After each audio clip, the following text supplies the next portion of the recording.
அனைத்து இந்திய அண்ணா திராவிட முன்னேற்ற கழக ஆட்சியில எந்தெந்த திட்டத்தை கொண்டாந்தோமோ அந்த திட்டங்கள் முழுவதும் தொடரும். இங்க மட்டுமல்ல, எடப்பாடி சட்டமன்ற தொகுதி மட்டுமல்ல, தமிழ்நாட்டில் இருக்கின்ற 214 தொகுதியிலும் அதிமுக ஆட்சியிலே கொண்டு வரப்பட்ட திட்டத்தை அரசியல் காழ்ப்புணர்ச்சியின் காரணமாக திராவிட முன்னேற்ற கழக அரசு நிறுத்தப்பட்டிருந்தால் அந்த திட்டங்கள் அனைத்தும் மக்களுடைய நன்மை கருதி தொடரப்படும். தொடர்ந்து ஒவ்வொரு பிரச்சாரத்திலையும் தேர்தல் நடக்கிறது தமிழக தேர்தல், ஆனா இது டெல்லிக்கும் அதே மாதிரி பாஜகவுக்கும் திமுகவுக்கும் அப்படிங்கிற ஒரு நெரேட்டிவ் செட் பண்ணது என்ன காரணம் நினைக்கிறீங்க? அவர் வேற வழி இல்ல, ஒன்னும் தெரியல.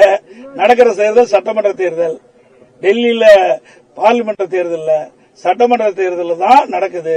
அது முதலமைச்சருக்கு முதல் புரிஞ்சுக்கணும். புரியாத பேசணும் நாங்க என்ன செய்யறது? இந்த கேள்வி அவரிடம் கேட்க வேண்டும். தொகுதியில நீங்க கடந்த முறை தேர்தல் 93,000 வாக்குகள் வித்தியாசத்தில் இப்போ தேர்தல் களம் உங்களுக்கு இந்த தொகுதியில் எப்படி இருக்கு? மக்கள் தான் நீதிபதிகள். மக்களுக்காக உழைத்துக் கொண்டிருக்கின்றேன். பத்திரிகையாளர் ஊடகம் நன்றாக தெரியும். எடப்பாடி சட்டமன்ற தொகுதி ஒரு முன்மாதிரியான சட்டமன்ற தொகுதியாக இருக்கின்ற அளவிற்கு மக்கள் என்னென்ன கோரிக்கை வச்சாங்களோ பெரும்பாலான கோரிக்கைகள் நான் நிறைவேற்றியிருக்கிறேன். 1-2 விட்டு போயிருந்தால் கிடைக்கின்ற இந்த வாய்ப்பு சட்டமன்ற தேர்தலை வென்று மீண்டும் அதிமுக ஆட்சி மலரும், விடுபட்ட திட்டங்களும் நிறைவேற்றி தருவோம்.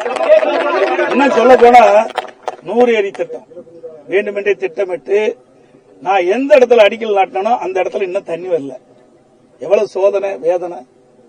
இன்றைக்கு மேட்டூர் அணை நிரம்பி உபரியாக தண்ணீர் வெளியே திறக்கப்படுகிறது. உபரியாக வெளியேறுகின்ற பொழுதுதான் நீரேற்றின் மூலமாக வறண்ட ஏரிகளுக்கு நீர் ஏற்படும்.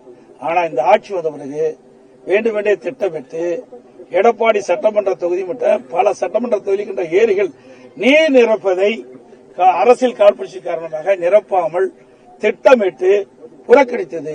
மீண்டும் அதிமுக ஆட்சி மக்களோடு துணையோடு வளரும்.